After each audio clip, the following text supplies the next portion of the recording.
தாய் வீடு ஜூலை 2025. நெருப்பு நிலங்களில் எனது பயணம். எழுதியவர் குரு அரவிந்தன்.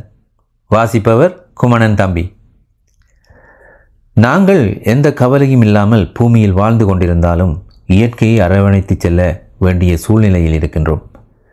நாங்கள் உயிர் வாழ்வதற்கு சூரியன் முக்கிய காரணமாக இருக்கின்றது. வெயில், மழை, காற்று, மலைகள், ஆறுகள், மரங்கள் என்று இயற்கை பல வசதிகளை எமக்கு தந்திருந்தாலும் அவ்வப்போது பல அனர்த்தங்களையும் பூமியில் நாங்கள் சந்திக்க வேண்டியிருக்கின்றது. காலாகாலமாய் இவற்றையெல்லாம் நாங்கள் எதிர்கொண்டுதான் வாழ்ந்து வருகின்றோம். சில நெருப்பு நிலங்களில் நான் மேற்கொண்ட பயணத்தை பற்றி யோசித்து பார்த்தேன். இந்த இடத்தில்தான் போன வருடம் திடீரென வெடித்தது என்று ஹவாய் வழிகாட்டி சொல்லும் வரை பயம் தெரியவில்லை. ஐஸ்லாந்தில் வட அமெரிக்காவையும் ஐரோப்பாவையும் பிரிக்கும் டெக்டோனிக் தட்டுகள் இரண்டும் சந்திக்கும் இடத்தில் இப்போது நிற்கிறீர்கள். அவை மெல்ல முட்டிக்கொண்டால் அவ்வளவுதான் என்றார் அங்குள்ள வழிகாட்டி. பாம்பிக்கு சென்றபோது இரவோடு இரவாக சாம்பலால் மூடப்பட்ட நகரம் இதுதான் என்றார்கள். சிசிலியிலும் இப்படித்தான் எட்னா எந்த நேரமும் வெடிக்கலாம் என்று பயம் காட்டினார்கள். துணிச்சல் என்று ஒன்று இல்லாவிட்டால் மனிதனால் அடுத்த அடி கூட எடுத்து வைக்க முடியாது. காரணம், சமீபத்தில் 2/6/2025 எட்னா எரிமலை வெடித்தது நினைவிருக்கலாம். இது ஒன்றும் புதுமையானதல்ல. பல்லாயிரக்கணக்கான வருடங்களாக இது போன்ற நிகழ்வுகள் பூமியில் நடந்து கொண்டே இருக்கின்றது. நாங்கள் வசிக்கும் பூமிக்கு அடியில் நடுப்பகுதியில் தீக்குழம்பு எப்பொழுதும் கொதித்து கொண்டிருப்பது சிலருக்கு தெரியாது. அவ்வப்போது பூமியின் மென்மையான பகுதிகளை உடைத்து கொண்டு எரிமலையாக அது வெடிக்கின்றது. அநேகமான எரிமலைகள் கடலுக்கு அடியில் உயிர்ப்புடன் இருப்பதால் நாங்கள் அதை அவதானிப்பதில்லை. பூமியில் இன்று சுமார் 1500 எரிமலைகள் உயிர்ப்புடன் இருக்கின்றன. சமீப காலங்களில் சில எரிமலைகள் உறங்கிக் கொண்டிருப்பதால் இவற்றை சுற்றி பல கோடிக்கணக்கான மக்கள் இப்பொழுதும் வாழ்கிறார்கள். இந்த எரிமலைகள் பலமுறை வெடித்தது மட்டுமல்ல, பல அழிவுகளை ஏற்படுத்தி ஆயிரக்கணக்கான ஆண்டுகளாகவும் வாழ்கின்றன. அடிக்கடி பூகம்ப செயற்பாடு அல்லது குறிப்பிடத்தக்க புதிய வாயு உமிழ்வுகள் போன்ற அமைதியின்மையின் அறிகுறிகள்தான் ஓர் எரிமலை உயிர்ப்புடன் செயலில் இருப்பதை அடையாளப்படுத்துகின்றன. அநேகமான எரிமலைகள் பசிபிக் பெருங்கடலில் நெருப்பு வளையம் என்று சொல்லப்படுகின்ற பகுதியில் காணப்படுகின்றன. எரிமலை வெடிப்புகளை 3 வகையாக இனங்கண்டிருக்கின்றார்கள். இதில் மேக்மா வெடிப்புகள் வாயு உற்பத்தியாலும், மற்றது நீராவியின் அதிக வெப்பத்தால் மூச்சு வெடிப்பாகவும் இருக்கிறது. இந்த வகை வெடிப்பு மேக்மா வெளியீட்டை காட்டாது. ஆனால் பாறையின் துகள்களை வெளியேற்றும் 3வது மூச்சு வெடிப்புகள் மேக்மா மற்றும் நீரின் நேரடி தொடர்பு மூலம் இயக்கப்படுகின்றன. அங்கு உருவாகும் புதிய மேக்மா மேற்பரப்பை அடைவதில்லை. நாங்கள் ஆற்றிலே தண்ணீர் ஓடுவதைத்தான் பார்த்திருக்கின்றோம். ஆனால் நெருப்பு குழம்பு ஆறு போல ஓடுவதை பார்த்திருக்கிறீர்களா? சிலருக்கு அந்த அனுபவம் கிடைத்திருக்கின்றது. எனக்கும் அப்படி சில அனுபவங்கள் கிடைத்தன. அதை பற்றியும் சொல்லப்போகிறேன். ஹவாய் தீவுகளுக்கு சென்றபோது எனக்கு நெருப்பு குழம்பு ஆறு போல ஓடுவதை பார்க்கக்கூடிய வாய்ப்பு கிடைத்தது. ஐரோப்பாவின் மிகப்பெரிய எரிமலையான எட்னா எரிமலை கடந்த திங்கட்கிழமை ஜூன் மாதம் 2ஆம் தேதி மதியம் போல மீண்டும் வெடித்ததாக இத்தாலியின் தேசிய புவியியற்பியல் மற்றும் எரிமலையியல் எட்னா ஆய்வகம் தெரிவித்துள்ளது. எரிமலை வெடித்தபோது பல கிலோமீட்டர் தூரத்திற்கு கரும்புகையோடு கலந்த தூசிகளும் கற்களும் பறந்ததால் அங்கிருந்த சுற்றுலா பயணிகள் பயந்து போயிருந்தனர். எந்த நேரமும் விமான போக்குவரத்து தடைப்படலாம் என்ற பயத்தில் சில சுற்றுலா பயணிகள் சிசிலி தீவை விட்டு உடனே கிளம்பினார்கள். சென்ற வருடம் சுமார் 11,000 அடி உயரமான இந்த எட்னா எரிமலையை பார்ப்பதற்காக நான் அங்கு போயிருந்தேன். என்னை போலவே சுமார் 1.5 கோடி சுற்றுலா பயணிகள் வருடந்தோறும் அங்கு வருகிறார்கள். 2023ஆம் ஆண்டு மே மாதம் கடைசியாக எட்னா எரிமலை வெடித்ததாக நாங்கள் தங்கியிருந்த ஹோட்டல் வரவேற்பாளர் குறிப்பிட்டிருந்தார். அப்போது அருகேயுள்ள நகரமான கட்டானியா விமான நிலையத்தில் அதிக சாம்பல் தூசுகள் காணப்பட்டதன் காரணமாக விமான போக்குவரத்து தடைப்பட்டிருந்தது. நான் அங்கு நின்றபோது எட்னா எரிமலை எதுவுமே நடக்காதது போல வெள்ளை நிற புகையை மட்டும் காக்கி கொண்டிருந்தது. உயிர்ப்புடன் இருக்கும் எரிமலை என்பதால் எந்த நேரமும் வெடிக்கலாம் என சொன்னார்கள். உங்களுக்கு பயமாக இல்லையா என்று மலையடிவாரத்தில் உள்ள உணவகத்தில் மதிய உணவு பரிமாறிய பெண்ணிடம் கேட்டபோது, வேறு வழியில்லை, மழையோ நெருப்போ எங்கள் மண்ணில் தான் வாழ வேண்டும், இதெல்லாம் எங்களுக்கு பழகி போச்சு என்று சிரித்து கொண்டே சொன்னது ஞாபகம் வந்தது. இதற்கு முன் நான் இத்தாலியின் தெற்கே கம்பானியாவில் நேபிள்ஸ் என்ற இடத்தில் உள்ள சுமார் 4200 அடி உயரமுள்ள வெசுவியஸ் எரிமலையையும் சென்று பார்த்திருந்தேன். அதைவிட இது 2 மடங்கு பெரியது. வெசுவியஸ் எரிமலை வெடிப்பால் பொது ஆளிக்கு பின் 79இல் பாம்பி, ஹெர்குலோனியம் போன்ற கிராமங்கள் அப்படியே சாம்பலால் மூடப்பட்டன. இதில் அப்பகுதியில் வாழ்ந்த 1000க்கும் மேற்பட்டவர்கள் இறந்து போனார்கள். அந்த நாட்களில் முன்னெச்சரிக்கை செய்யும் தொழில்நுட்ப வசதிகள் இருக்கவில்லை. இரவு தூக்கத்தில் இருந்தவர்கள் அப்படியே சமாதியாகிவிட்டார்கள்.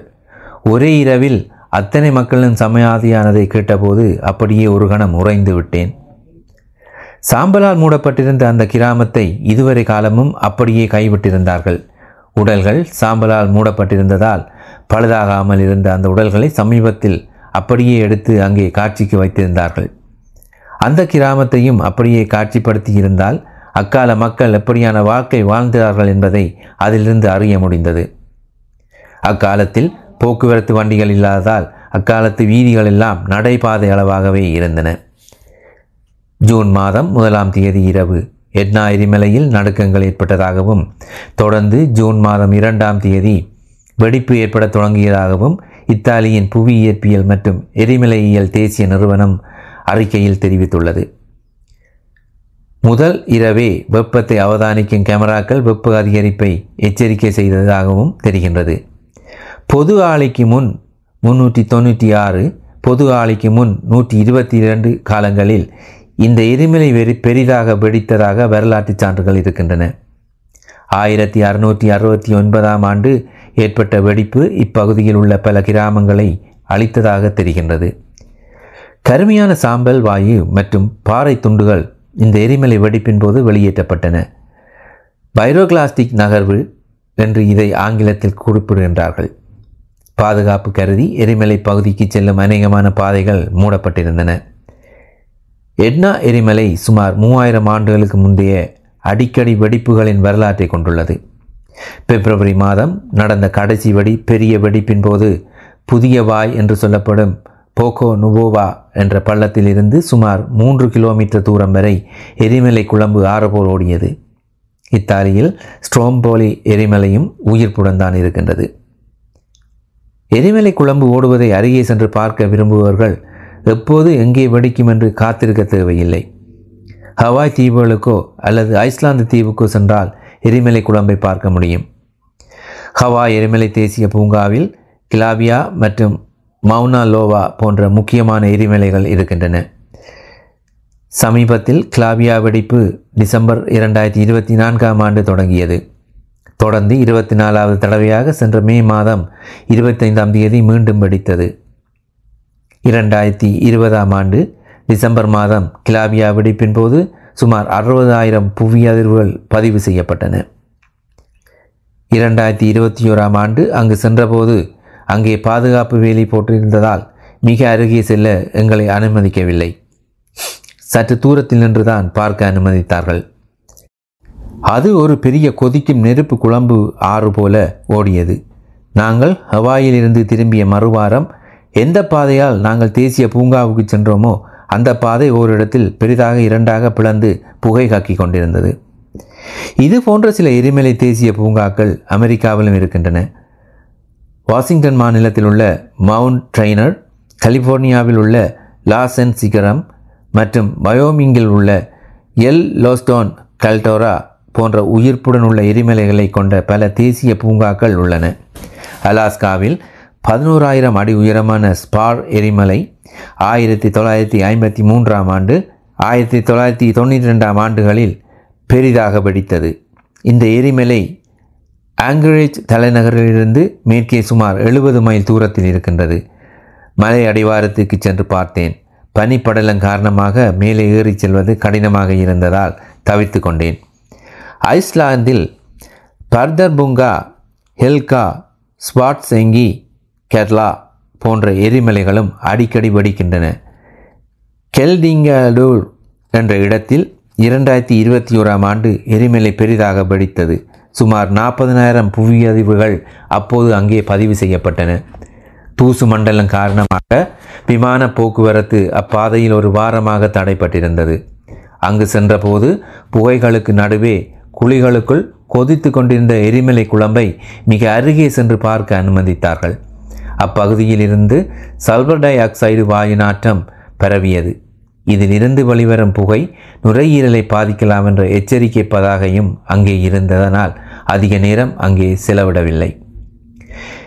Indonesia, Philippines, Japan, Papua New Guinea, Nicaragua, Guatemala போன்ற சுமார் 40 நாடுகளில் உள்ள எரிமலைகள் உயிர்ப்புடன் இருப்பது மட்டுமல்ல, கடந்த சில மாதங்களில் வெடித்தும் இருக்கின்றன. குவாத்தமாலாவில் உள்ள பியூகோ எரிமலை ஜூன் மாதம் 4ஆம் தேதி வெடித்தது. இந்தோனேசியாவில் மட்டும் 5 எரிமலைகள் மே மாதம் வெடித்திருந்தன. இது போன்ற பல எரிமலைகள் உலகெங்கும் உயிர்ப்புடன் இருக்கின்றன. இவற்றையெல்லாம் சென்று பார்க்க எனக்கு சந்தர்ப்பம் கிடைக்கவில்லை. நேரே சென்று பார்த்ததில் சிலவற்றை மட்டும் இங்கே குறிப்பிட்டிருக்கின்றேன்.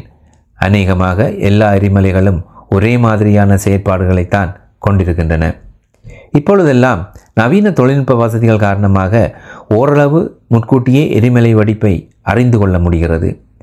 ஹவாயின் ஹிலோவில் உள்ள எரிமலை ஆய்வகத்திற்கு சென்றபோது இதை பற்றி விளக்கங்களை செயல்முறை மூலம் விரிவாக செய்து காட்டினார்கள். உயிர்ப்புடன் இருக்கும் எரிமலைகளுக்கு செல்வது ஆபத்தானதுதான். ஆனால் பூமி தாயின் மாறுபட்ட சக்தியை அங்கேதான் நேரடியாக காண முடிகின்றது. நெருப்பு நில பயணங்களின் போது கற்பனையில் கேள்விப்பட்டவற்றை நிஜமாகவே பார்த்ததில் மகிழ்ச்சியாகவும் அதே சமயம் எரிமலைகள் பற்றி பல புதிய விடயங்களை அறிந்து கொள்ளவும் இயற்கை பற்றி சிந்திக்கவும் முடிந்தது. இயற்கையை அணைத்து வாழ்வோம்.